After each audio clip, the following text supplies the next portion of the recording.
Everyone, this is Manisha Sharma, and I welcome to all of you in my YouTube channel. And as you can see, I am all alone in my institute because I'm waiting for my students.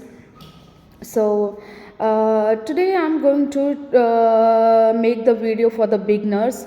So let's get started, guys, because from the past few days I have been thinking to make a video on that state of being. So I'm going to tell you, okay?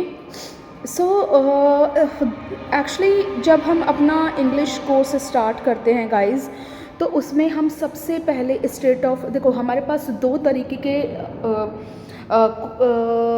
Like we can say कि हमारे पास दो तरीके के जो चीज़ें होती हैं हमें वर्क करनी होती है, दो तरीके की चीज़ों पर। ठीक है, हमारे पास दो तरीके की चीज़ होती है जिन पर हमें वर्क करना होता है। एक होता है एक्शन पार्ट और एक होता है बिना एक्शन का।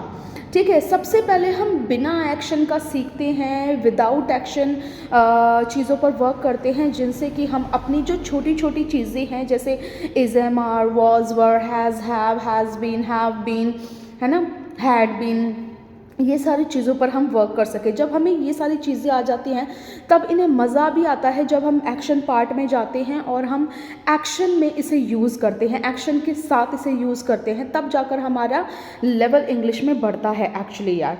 ठीक है, तो मैं आज आपको स्टेट ऑफ बीइंग के बारे में बताना चाहती हूँ। तो let get started guys without any further ado. So state of being का सबसे पहले इसके नाम की तरफ अगर आप जाएंगे तो स्टेट ऑफ बीइंग, स्टेट का मतलब होता है अवस्था, अवस्था, है ना। स्टेट जैसे अब मैं बोलूँ कि यार आजकल, जैसे आपने स्टेट वर्ड सुना होगा कि यार आजकल ना उसका मेंटल स्टेट सही नहीं है यार, है ना, तो आजकल यार वो डिप्रेशन वाली स्टेट में है। स्टेट का मतलब होता है कि आपकी अवस्था। ठीक है, बीइंग का मतलब होता है होना, तो आपका होना। और सबसे पहले हम बात करेंगे प्रेजेंट टाइम की। हमारे पास तीन तरीके के टाइम होते हैं, as all of you know, present time, past time and future time. लेकिन अभी हम स्टेट ऑफ बीइंग में भी प्रेजेंट टाइम की बात करने वाले हैं। प्रेजेंट टाइम में जब हम बात करते हैं तो होता है कि प्रेजेंट टाइम में हमें इज़, एम, आर दिया होता है स्टेट ऑफ बीइंग को बताने के लिए। ठीक है, आई के साथ एम लगता है, ही, शी, इट, मतलब कि सिंगुलर कैटेगरी के साथ आप इज़ लगाएंगे, और जो प्लूरल कैटेगरी है, we, you, they, some boys, some girls, कोई भी प्लूरल कैटेगरी हो, ठीक है, उसके साथ आप आर लगाएंगे। और हम इसमें बता क्या कह सकते हैं, देखिए हम इसमें अपना लोकेशन बता सकते हैं कि प्रेजेंट में हम कहाँ हैं, ठीक है, कैसे हैं, अच्छे हैं, बुरे हैं, मोटे हैं, पतले हैं, दिल्ली में हैं, दुबई में हैं, गोरी हूँ मैं, सांवली हूँ, मैं एक आईपीएस ऑफिसर हूँ, मैं एक इंजीनियर हूँ, मैं टीचर हूँ, मैं एक हाउसवाइफ हूँ। ये location, physical appearance, designation, position, ठीक है, और अपने इमोशंस भी आप इसमें दिखा सकते हैं प्रेजेंट टाइम में। ठीक है, कि मैं खुश हूँ, मैं डिप्रेस्ड हूँ, मैं वरीड हूँ, मैं एक्साइटेड हूँ, मैं नर्वस हूँ, ये सारी चीज़ें आप दिखा सकते हैं। जैसे अब फटाफट से हम स्टार्ट करते हैं। जैसे अगर मैं आपको बोलना है कि मैं खुश हूँ, ठीक है, तो मैं कैसे बोलूँगी, आई के साथ मैंने बताया एम लगेगा, तो आई एम हैप्पी। ठीक है, मैं नर्वस हूँ, आई एम सैड, मैं दिल्ली में हूँ, आई एम इन दिल्ली, अब मैं दुबई में हूँ, आई एम इन दुबई, मैं छत पर हूँ, I am on the roof.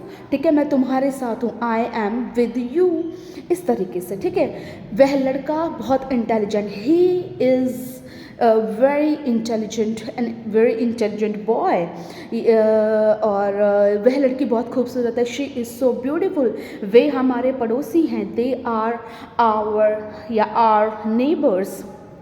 ठीक है, ये हमारा पॉजिटिव सेंटेंस होता है। पॉजिटिव सेंटेंस का स्ट्रक्चर अगर मैं आपको बताऊं तो आप सब्जेक्ट लगाइए, इज़, एम, आर उसके हिसाब से चुनिए, सब्जेक्ट के हिसाब से चुनिए। क्यों? क्योंकि सब्जेक्ट अगर आपका आई है तो आप आई के साथ प्रेजेंट में एम लगाएंगे। सिंगुलर कैटेगरी है, ही, शी, इट है, तो आप इज़ चूज़ कीजिए। प्लूरल कैटेगरी है तो आप आर चूज़ कीजिए, और इनके साथ सेंटेंसेस बनाइए, subject plus is, am, are plus complement आएगा यहाँ पर। ओके, तो आप कुछ भी बोल सकते हैं। मैं सपोज़ मुझे बोलना है कि मैं दिल्ली में हूँ तो आई एम इन दिल्ली। मुझे बोलना है कि मैं अपने एक दोस्त के घर पर हूँ, I am one of my friends home. ठीक है, मैं अपने कमरे में हूँ, आई एम इन माई हूँ इन माई रूम। ठीक है, तो इस तरीके से आप कुछ भी सेंटेंसेस बनाइए और प्लीज़ मुझे कमेंट कीजिए अगर आपको नहीं समझ आया तो फिर से मैं आपको समझाऊंगी। तो प्रेजेंट का स्टेट ऑफ बीइंग हमारा पॉजिटिव स्ट्रक्चर होता है कंप्लीट। ठीक है गाइज, अगर आपको वीडियो पसंद आई है तो लाइक एंड सब्सक्राइब कीजिए and please comment me in the below section, do you understand what I have taught you, and whenever and the second part I will upload soon. Thank you so much.